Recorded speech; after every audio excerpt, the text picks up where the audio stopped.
fully canvass the provisions that are of importance in determining whether a candidate is suitable to be admitted to bail under Schedule 5 offense. Applicant number 2 fails to address the issue of him being a good bodyguard and whether he is registered by the applicable authorities to become one. He does not dispute that he holds no firearm license, and he does not dispute that he was on the scene of the incident. All he gives to the court is that he intends to plead not guilty.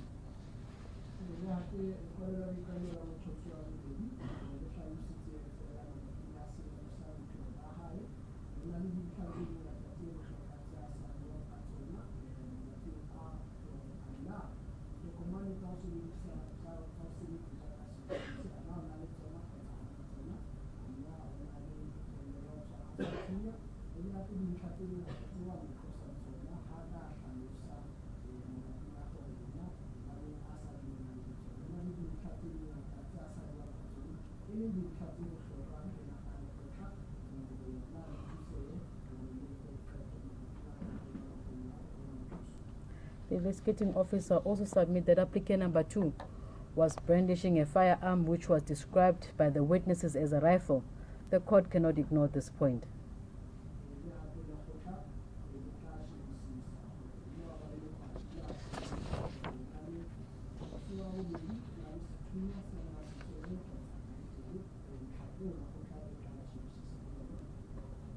I now turn to applicant number 3. Now, inasmuch as applicant number 3 gave a sloppy affidavit which does not tell this court much, case in point, he says he is a widower but does not provide proof to this effect. The investigating officer's affidavit comes to his aid and assists applicant number 3.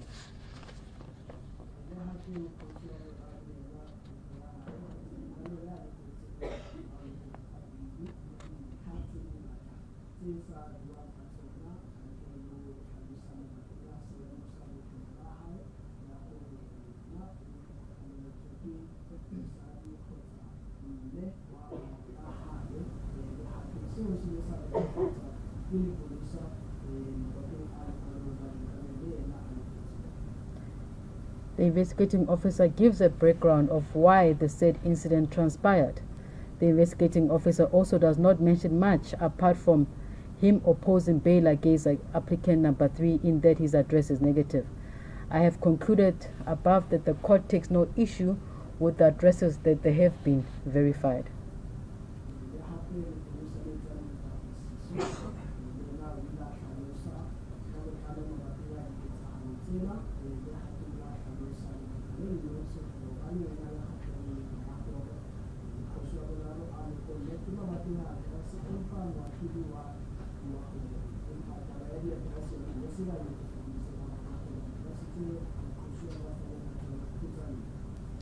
Now, Advocate Lamene, counsel for applicant number 3, correctly points out that applicant number 3 does have parental rights and responsibilities as protected in Section 21 of the Children's Act.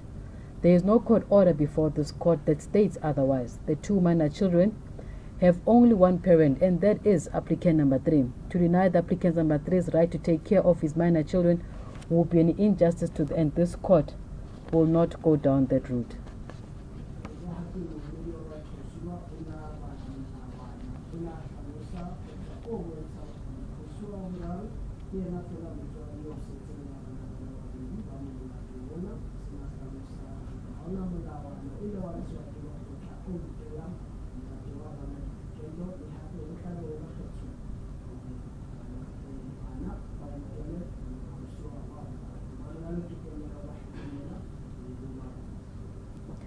Now, the investigating officer provides a picture to the court of what exactly happened on the day of the incident. What is also worth noting is that the investigating officer suggests that it would be beneficial for the accused to be kept in custody as a measure to protect the applicants before this court. The affidavit is clear that there is an outcry and displeasure of the accused's conduct. To have a prominent pastor commit such a heinous act in the presence of minors, which he ought to have protected as he is their grandfather, has left the community angered. So much so, as the investigating officer stated, in that the applicant's number 1's church, has been burned to ashes. This is indicative of the anger of the community perhaps they could as well be paying for his blood.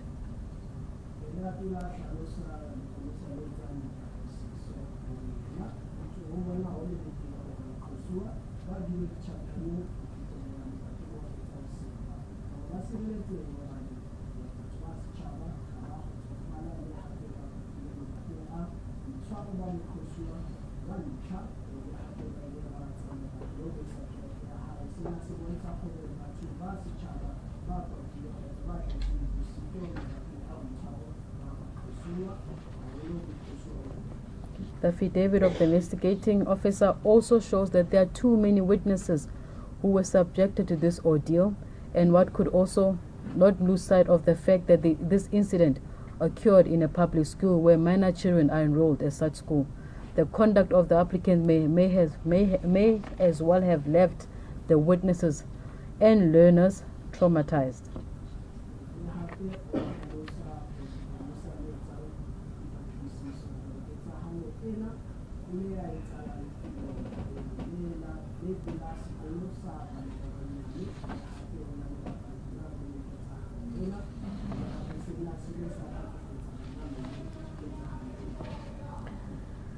Now, Section 28, subsection 2 of the Constitution tells us that the fundamental point that the best interests of the child are of paramount importance, and as such, it is the duty of this court to protect children and ensure that they are protected in the environment where they receive education. This is not only in respect of the two minor children affected by this incident, but by the learners of the said school where this incident transpired. To be brandishing dangerous weapons and firearms in an environment and institute of learning, this the court shuns the behavior of such.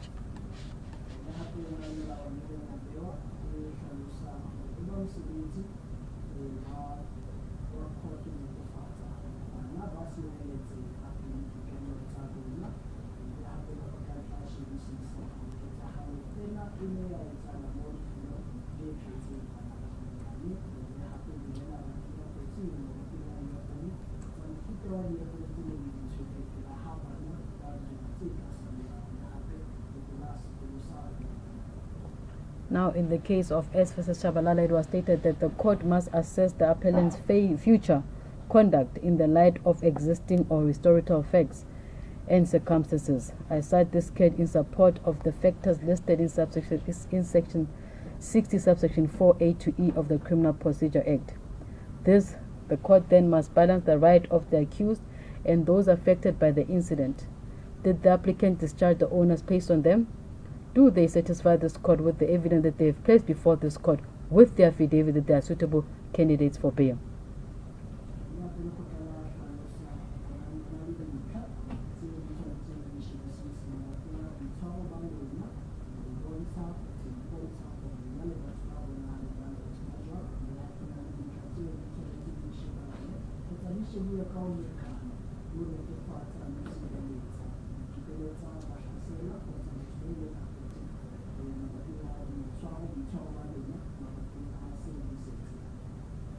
Now, the only thing that this court must do is just to make sure that it's satisfied that all three applicants before this court, they can attend their bail, their case before this court. This is not the duty of this court to determine the guilt of the accused. As I've said, that's for the trial court to do.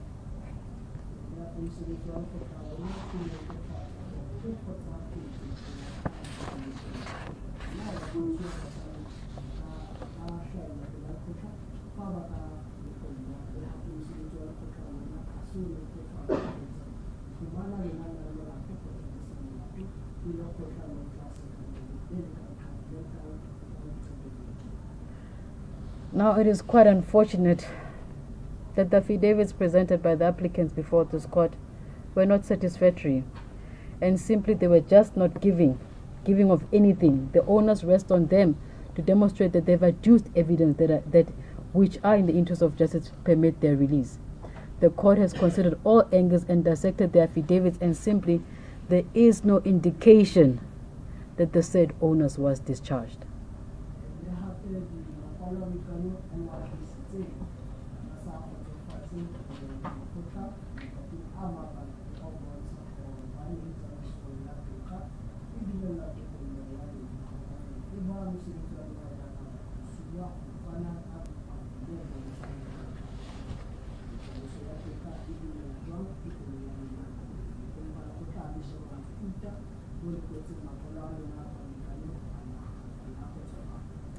This court is a creature of statute, and it does not operate on emotions and or influence. It is not a reactionary court, but simply deals with the facts presented before it. It is a creature of statutes and does not have inherent jurisdiction as that of the higher courts. So it simply can only do what is permitted to do within its own legislative framework. If the applicant fails to discharge the onus placed on them, then it is therefore clear then what should follow as a result thereof.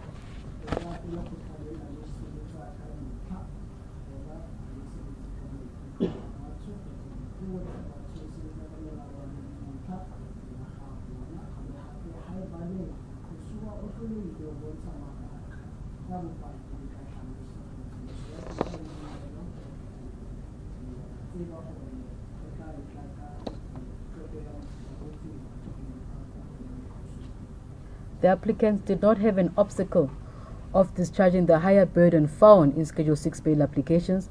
They simply needed to demonstrate to this court that the interest of justice permits their release, as opposed to the higher test found under Schedule 6 bail application. Their affidavits do not dispute that they are linked to the offenses preferred by the state. There is a strong case against them, and frankly, they did not put up a fight in ensuring that the evidence submitted by them hold enough water to discharge their owners.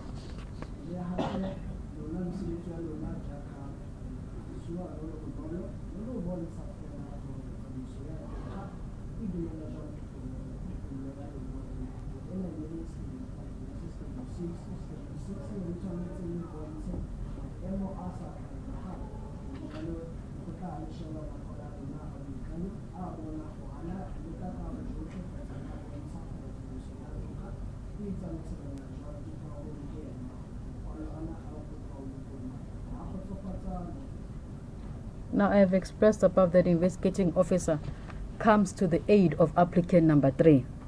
It is clear that the investigating officer has no reason why he is opposing the release of applicant number 3, and in the circumstances, the court must do what is fair and just.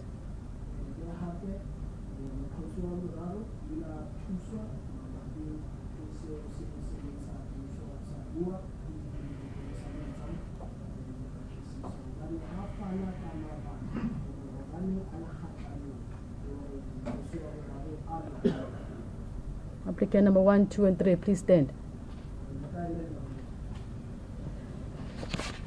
Now the court ultimately looks at what is presented before it, and it provides a valid judgment from the said evidence.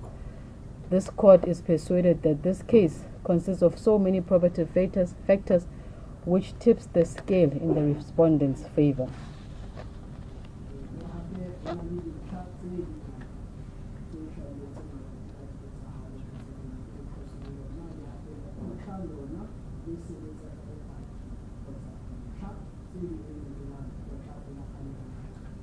Now, in considering all the evidence before this court, the evaluation of the factors listed in Section 60, subsection 4 and 5 to 9 of the Criminal Procedure Act, applicant 1 and 2 have not discharged the onus that rests on them and have not adduced any evidence which has satisfied this court that it is in the interest of justice that they be admitted to bail.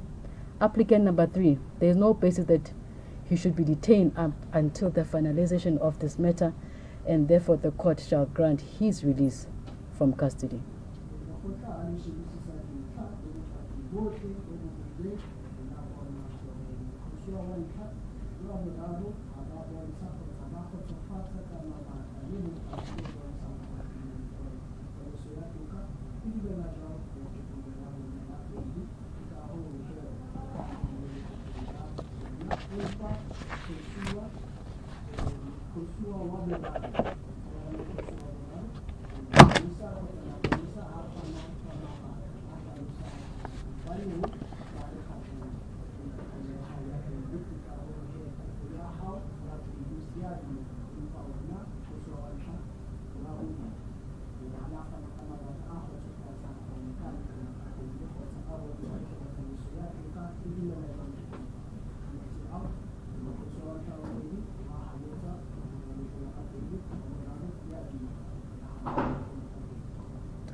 So then the order is as follows. Applicant number 3, you are released on warning with the following conditions.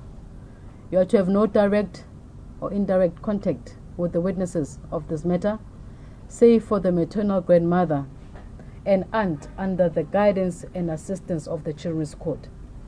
You are prohibited from entering the said school premises where this incident occurred up until the finalization of this matter. The court is aware that this condition, it will impede you exercising your parental rights and responsibilities, but this is only until the finalization of the matter, alternatively the outcome of the Children's Court matter. You are therefore warned to appear at the Knox Court date, and failure to do so, you may have your released on warning cancelled. And therefore applicant number 1 and 2, your application for bail is hereby denied.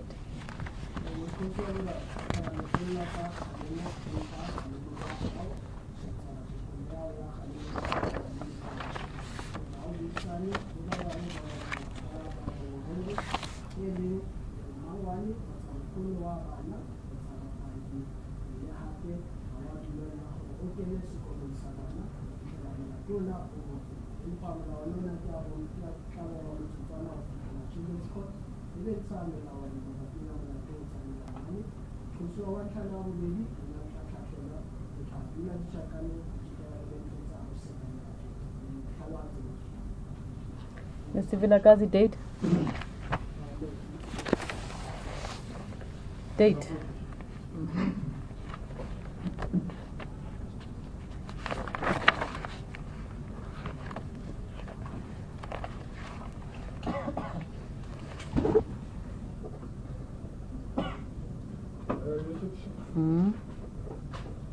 The court the state is doing responsibility, so she said and didn't cancel a 2 months for the investigation.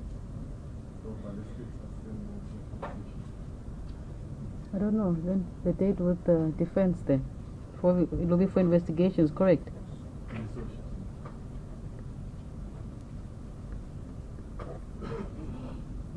The date, Advocate Vilakazi, Dlamini?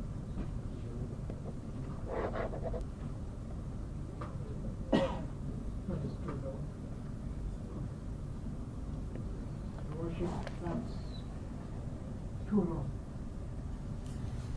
I don't know. I understand, Your Worship. However, we're going to be in the same position, because if we get a shorter remand, we're going to ask for postponement again for further investigation, further investigations in any event.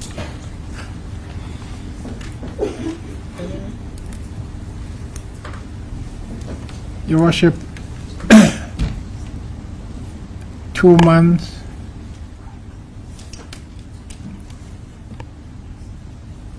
Accused number 1 and 2 in prison. That's completely a situation where they are denied. So the state is saying that they still need to investigate. And I'm sure with ballistic report, we know the situation at our criminal laboratories, that there's a backlog there. So surely that ballistic report is going to take quite some time. Hopefully it will be sped up. Can I consult?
Your Worship, we will accept the state proposal, but we need a date, Your Worship. Yes, you must provide me the date. Look at your diary and let me know.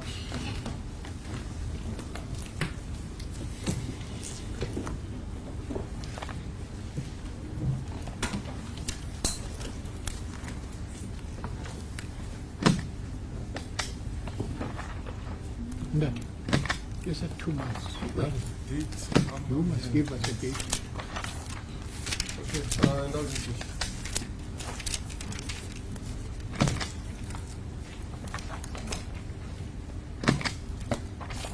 the 21st of October.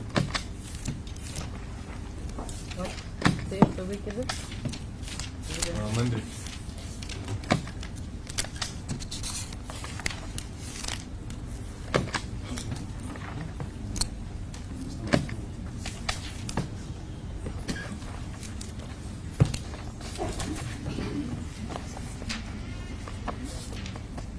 Is it suitable, Mr. Dlamini?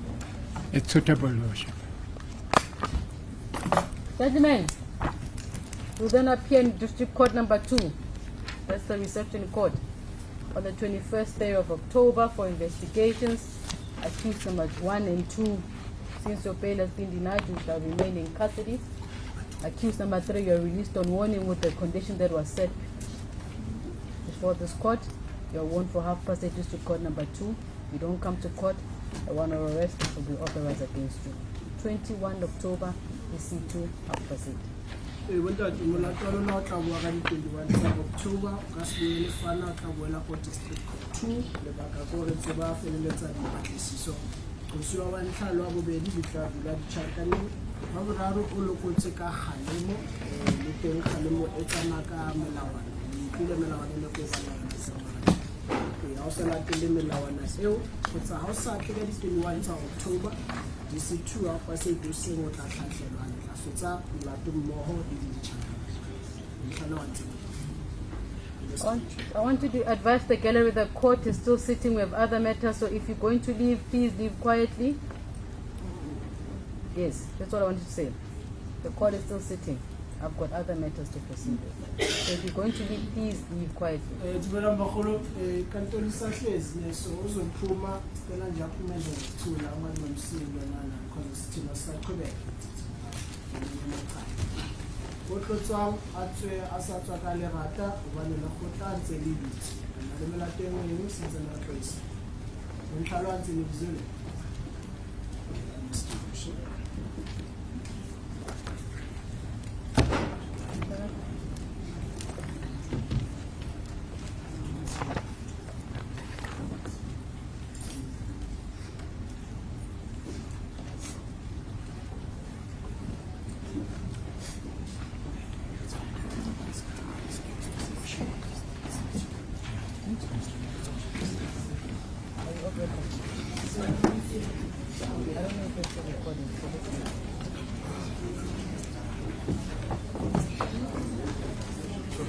Your Worship. Your Worship, can I be excused?